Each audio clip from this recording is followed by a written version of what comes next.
Magandang gabi pong muli sa inyo. Ito po ang inyong lingkod, Pastor Orly Leal ng Suba United Methodist Church. At ngayon po ay Miyerkules. At sa gabi pong ito ay ating sinasagawa ang ating pong midweek service sa buwan po ng Hunyo. At ngayon po ay atres na. Napakabilis po ng panahon. So tayo ho ay magsama-sama sa gabing ito. Tayo po ay nasa panahon pa rin po ng general community quarantine. At ito pa rin ang ating pamamaraan, ang ating pagsamba. Kaya po atin pong pakinggan ang mga talata. Kasunod na po ang ating maiksing mensahe.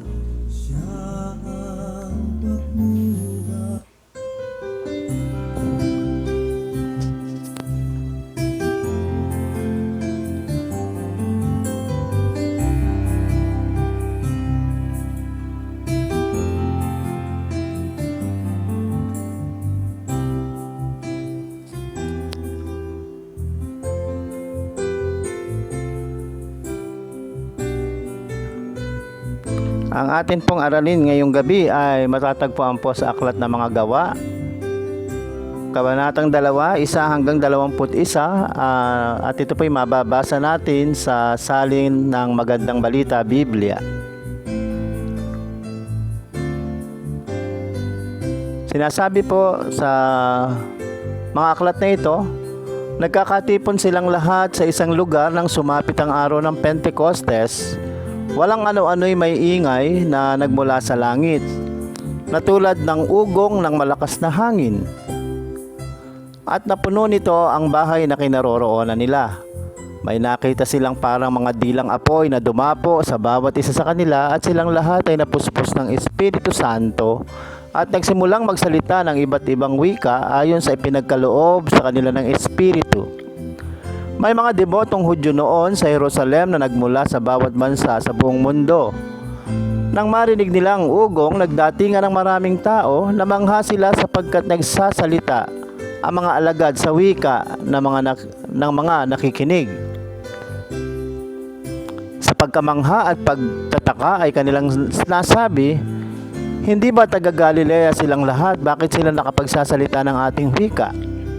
Tayo mga taga Parsia, Media, Elam, Mesopotamia, Judea at Cappadocia, Ponto at Asia. Mayroon pa sa ating taga Phrygia at Pamphylia, Ehipto at sa mga lupain ng Libya na malapit sa bayan ng Cirene. At mga nagmula sa Roma, mga Hudyo at mga Hentil na nahikayat sa pananampalatayang Hudyo. May mga taga Creta at Arabia rin. Paano sila nakapagsasalita sa ating mga wika tungkol sa mga kahangahangang ginawa ng Diyos? Hindi nila lubos ang maunawaan ang nangyari, kaya nagtanungan sila, ano ang kaguluhang ito? Ano ang kahulugan nito? Ngunit may ilang nagsabi ng pakutya, lasing lang ang mga iyan. Kaya tumayo si Pedro kasama ng 11 apostol na nagsalita ng malakas, mga taga-Judea at kayong lahat na nakatira sa Jerusalem, pakinggan ninyong mabuti ang sasabihin ko. Hindi lasing ang mga taong ito gaya ng palagay ninyo. Alas 9 pa lang ng umaga ngayon, ang nakikita niyo ay katuparan ng ipinahayag ni Propeta Joel. Ito ang gagawin ko sa mga huling araw, sabi ng Diyos. Ibubuhos ko ang aking espiritu sa lahat ng tao. Ipapahayag ng inyong mga anak na lalaki at babae ang aking mensahe. Ang inyong mga kabataang lalaki ay makakita ng mga pangitain at ang inyong matatandang lalaki ay magkakaroon ng mga panaginip. Sa panahong iyon, ibubuhos ko rin ang aking espiritu sa aking mga alipin, maging lalaki at babae. At ipapahayag nila ang aking mensahe. Magpapakita ako ng mga kababalaghan sa langit at mga himala sa lupa, dugo, apoy at makapal na usok. Ang araw ay magdidilim, ang buwan ay pupulang parang dugo, bago dumating ang dakila at maluwalhating araw ng Panginoon. At sino mang tumawag sa pangalan ng Panginoon ay maliligtas. Ang salita ng Diyos para sa bayan ng Diyos. Tayo po yung pasamandaling manalangin. Dakila at makapangyarihan Diyos, Kami po ay nagpupuri at nagpapasalamat po sa inyo sa gabing ito, sa kabutihan nyo, sa mga biyayang tinatanggap namin, sa kalakasan namin, sa kagalingan, ay kinikilala namin, O Diyos, at ibinabalik po namin ng may papuri ang lahat ng ito. Samahan kami sa gabing ito sa pangalan ni Jesus. Amen. So kagaya po ng last Sunday, pinagdiriwang po natin ang Pentecostes, at ito po yung katuparan ng pagbaba ng Espiritu Santo. So ang mga Hudyo po, ayon po sa ating aralin, meron po silang mahalagang pinagdiriwang ang three pilgrimage. Pag sinabi mo pilgrimage, ito po yung paglalakbay. Journey, trip, visit, festivals. Pinagdidiwang po nitong festivals na ito.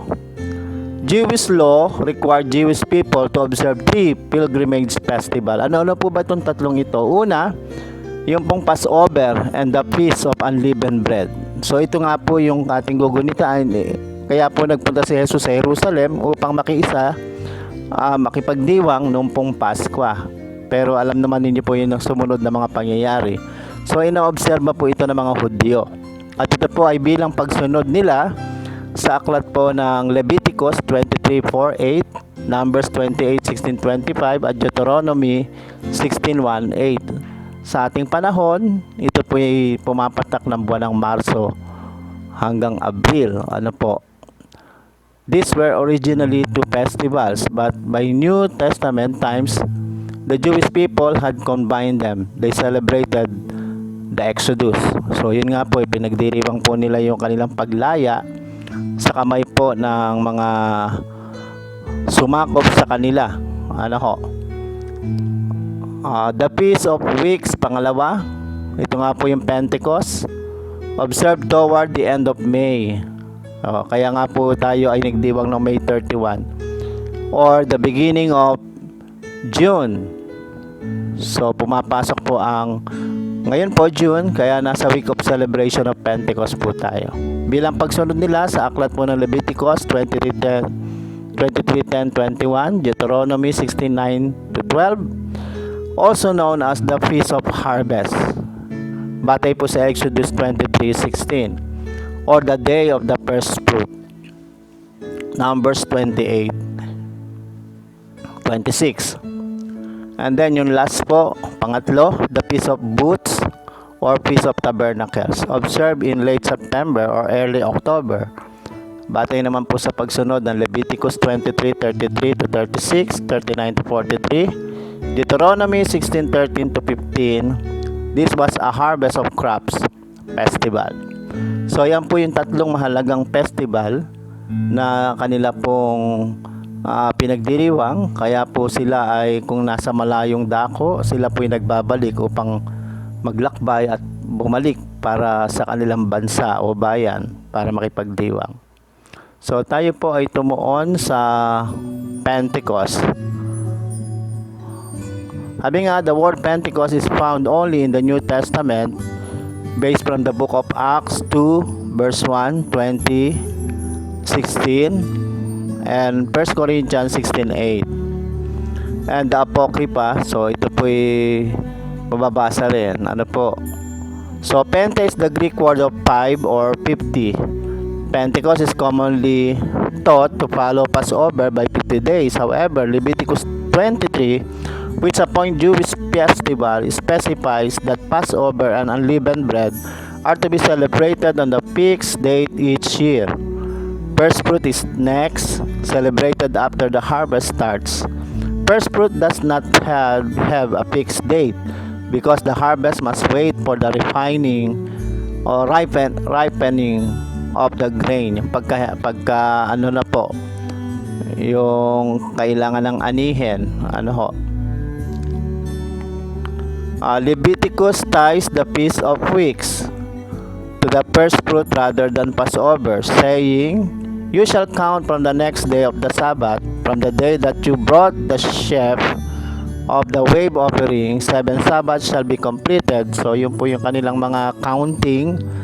The 7 weeks plus 1 day, the day after the Sabbath, constitute the 50 days associated with Pentecost. So Pentecost, it is the 50 days after first fruit rather than 50 days after Passover.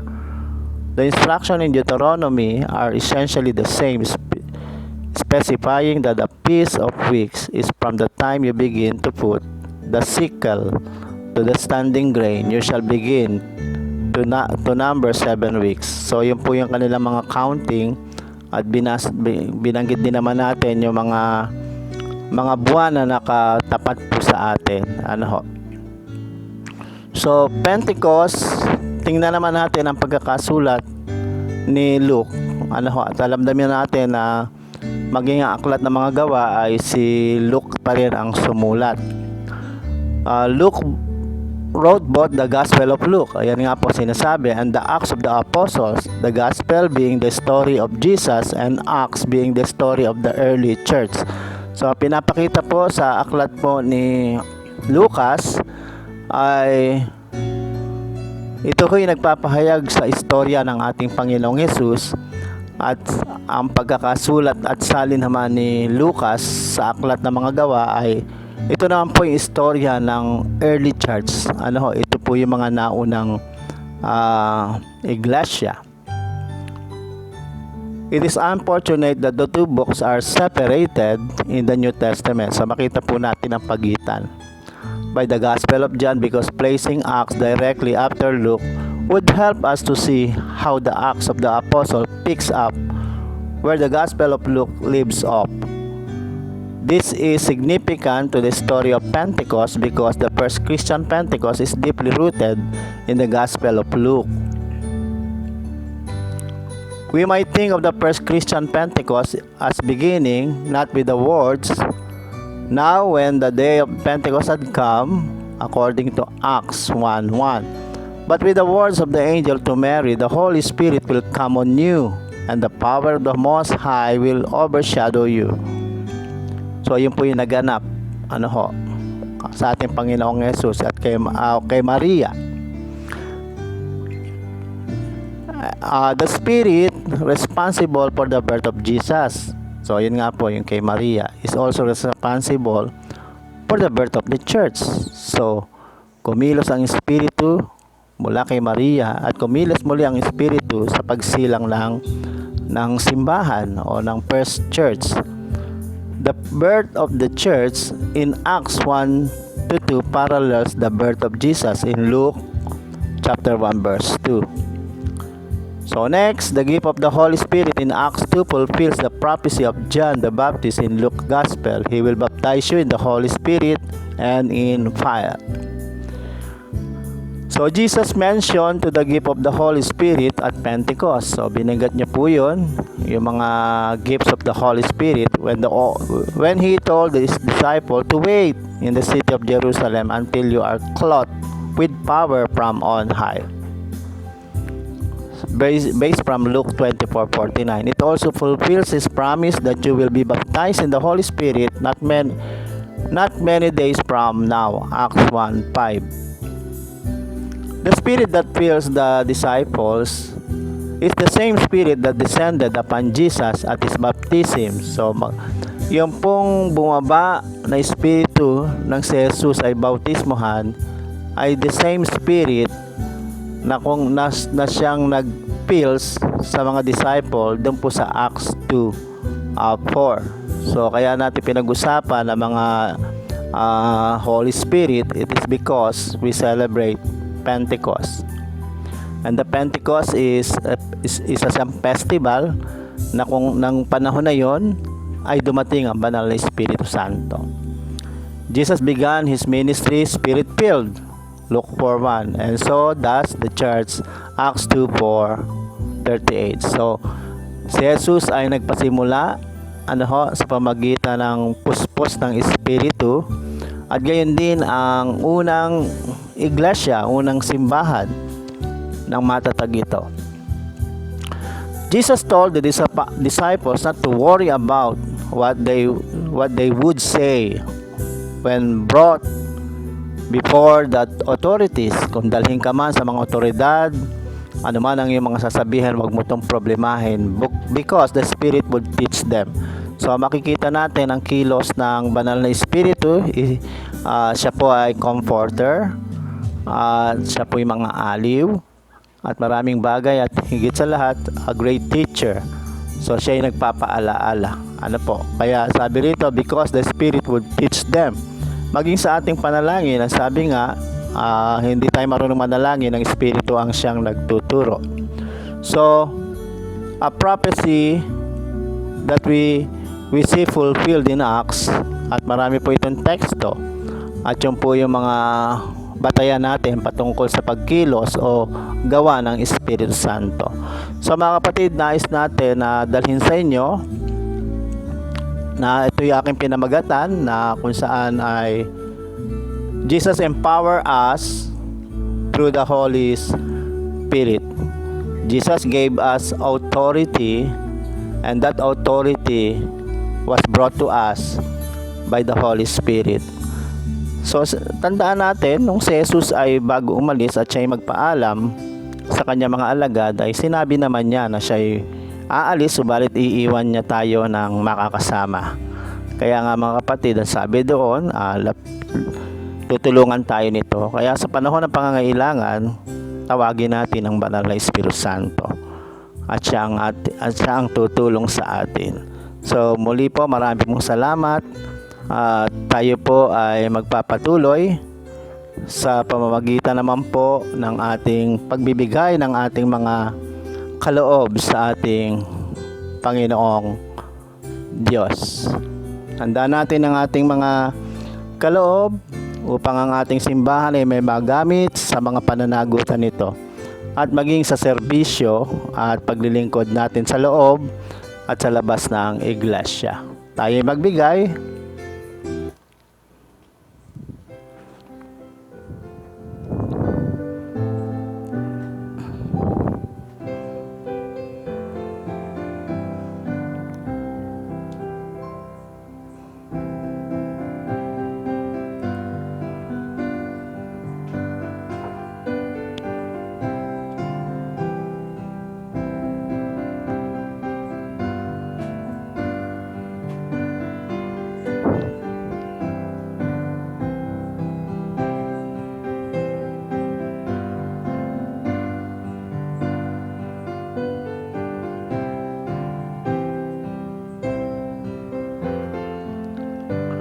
Aming Diyos, narito po ang mahandog ng iyong mga anak.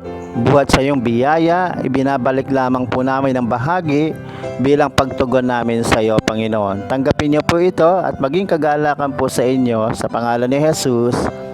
Amen.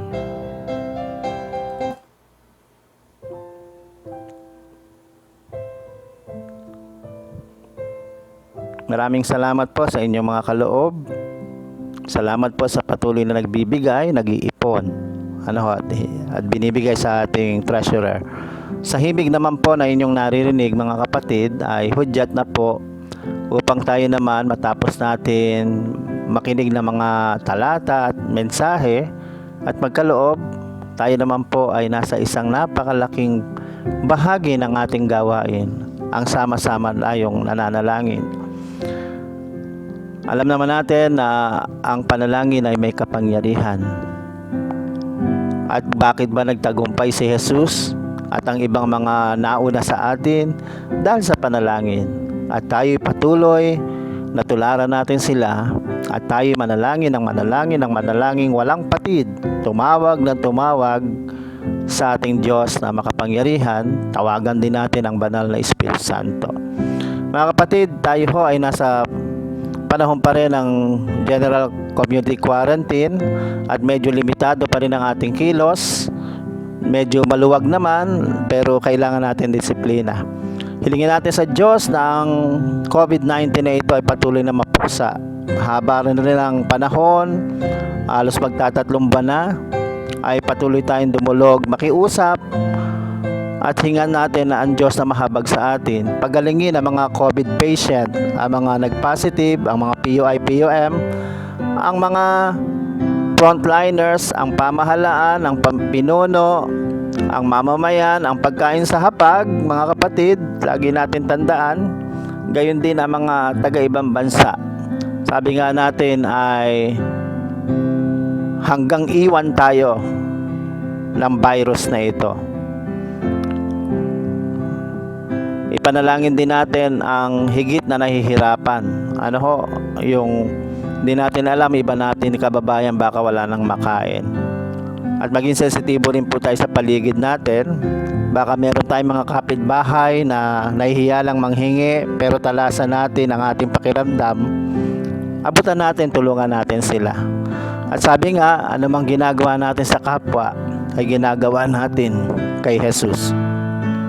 Tayo lumapit at tayo manalangin.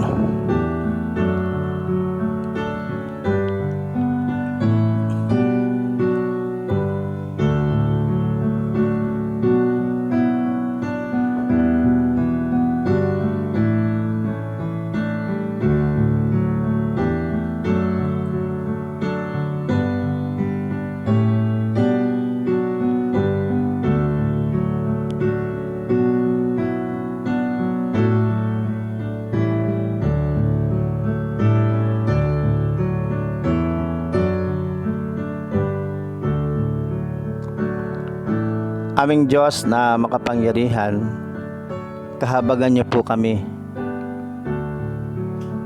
Tulungan mo po kami. Abutin mo po kami.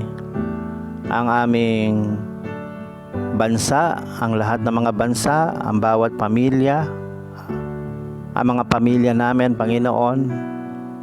I-cover mo po kami at huwag po kami mahayaan.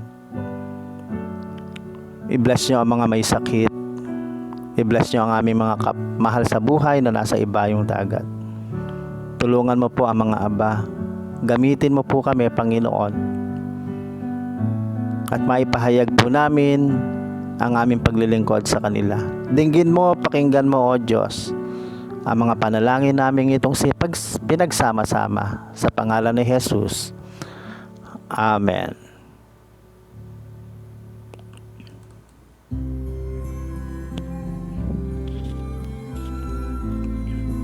Marami pong salamat mga kapatid sa ating pinagsama-samang panalangin at patuloy tayong manalangin ng manalangin.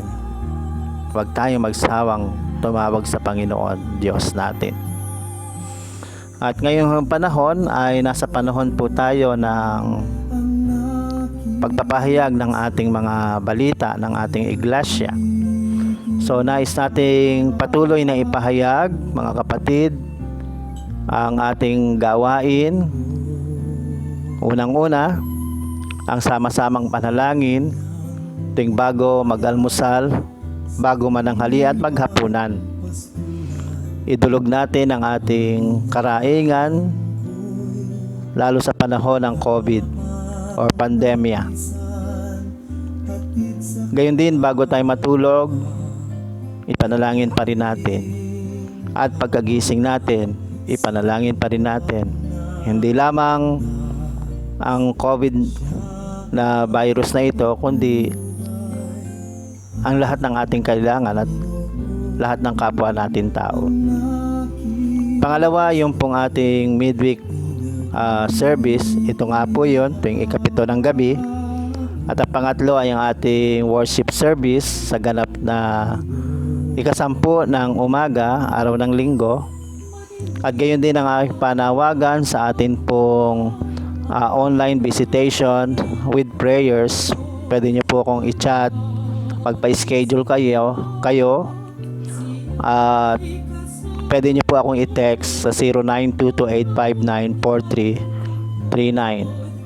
So mga kapatid, tayo po ay nasa panahon po ng bagong komperensya. Nakalipas na po ang 2019-2020 conference year. Ano man yung ating mga nagawa doon na sa tingin natin ay kailangan pang pagyamanin at patuloy na ito'y ating isagawa. At yung mga bagay na naapektuhan tayo pagpasok po ng Marso ay atin pong isagawa. So, i-welcome natin ang bagong komperensya na kung saan ay magtulungan tayo. Salamat po sa 1 taong paglilingkod ko sa inyo nang nakalipas. At nagpapasalamat pa rin po ako na kayo aking mapaglingkuran. Ang sikreto lamang po ng ating iglesia, magtulungan po tayo.